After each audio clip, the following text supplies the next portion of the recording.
अपने अंदर के लालच को मिटाइए, तेरा मेरा ऊंच नीच से बाहर निकलिए।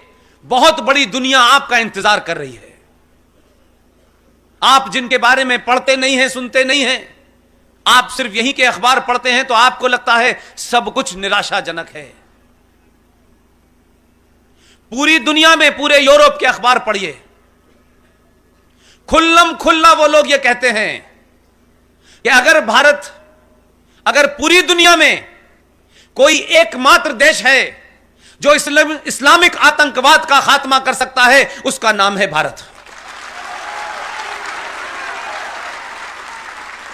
और वो ऐसे ही नहीं कहते, उनका ये मानना, उनका ये यकीन किसी मजबूत बुनियाद का कारण है।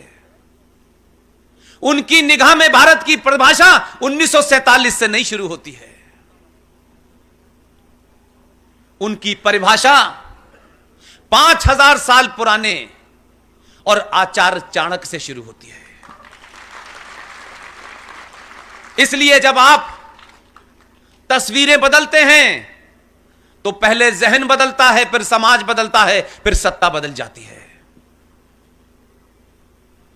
हमारे देश के पाठ्यक्रमों के अंदर आचार्य चाणक्य नहीं पढ़ाया जाता, सुभाष नहीं पढ़ाए जाते, वीर सावरकर नहीं पढ़ाए जाते, रानी लक्ष्मीबाई नहीं पढ़ाई जाती। इस राजस्थान की धरती पे बड़े बड़े संत पैदा हुए, बड़े बड़े ऐसे लोग पैदा हुए, महाराणा प्रताप पैदा हुए। इनका अगर आपने इतिहास नहीं पढ़ाया है तो आप बौनों को पढ़ाते हैं, इसलिए समाज में बौने पैदा होने लगे। इस समाज में हमारी और बहुत सारे लोगों की सिर्फ इतनी जिम्मेदारी है कि आप सच बात बता दें। जब मैं ये बोलना मैंने शुरू किया, मुझसे बहुत सारे लोगों ने कहा, किस स्वार्थी समाज के लिए पुष्पेन तुम इतनी बड़ी नौकरी छोड़ के जा रहे हो? यह समाज सोता चाहता है, ये इतने तेरे मेरे में व्यस्त है कि इसको मतलब ही नहीं है। यह हजारों वर्गों में बटा हुआ है। मैंने कहा ना मैं किसी को जगाने की मुझ में हिम्मत है, न मैं जगाने जा रहा, लेकिन जाने से पहले अपने दामन पे मेरे कोई दाग ना लगे और यह रहे कि मैं चला जाऊं तो यह समाज यह न कहे कि जो बात इस आदमी को पता थी, किसी लालच के कारण इसने नहीं बताई है।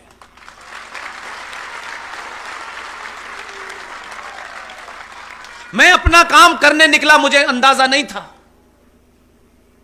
मैं शुरू में बहुत मायूस था, लेकिन यकीन मानिए पहले स्पीच जो 3 साल पहले दी और आज तक हर दिन मेरा विश्वास करोड़ों गुना बढ़ जाता है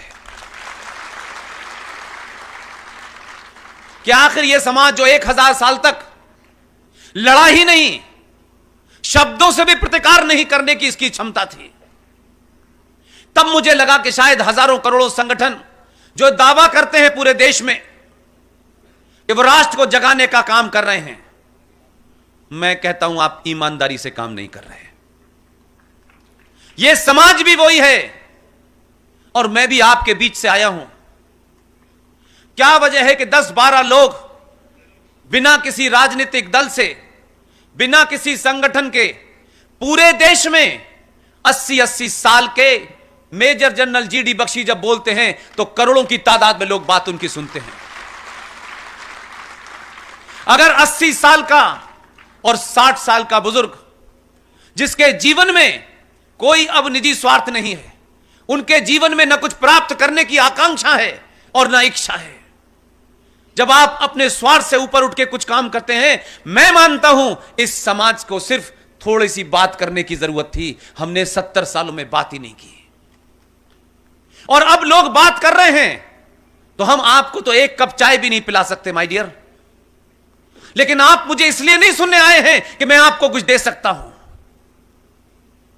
अब आप इतिहास की भूल को ठीक करने आए हैं।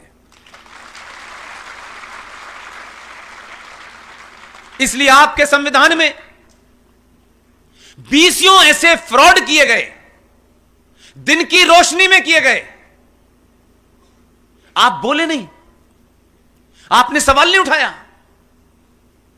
और हमारा समाज मर्यादा पुरुषोत्तम राम के बारे में सवाल उठा सकता है, माता सीता के बारे में सवाल उठा सकता है, और हमारा स्वार्थ समाज आपको एक घटना बताऊंगा तो आपको ताज्जुब लगेगा।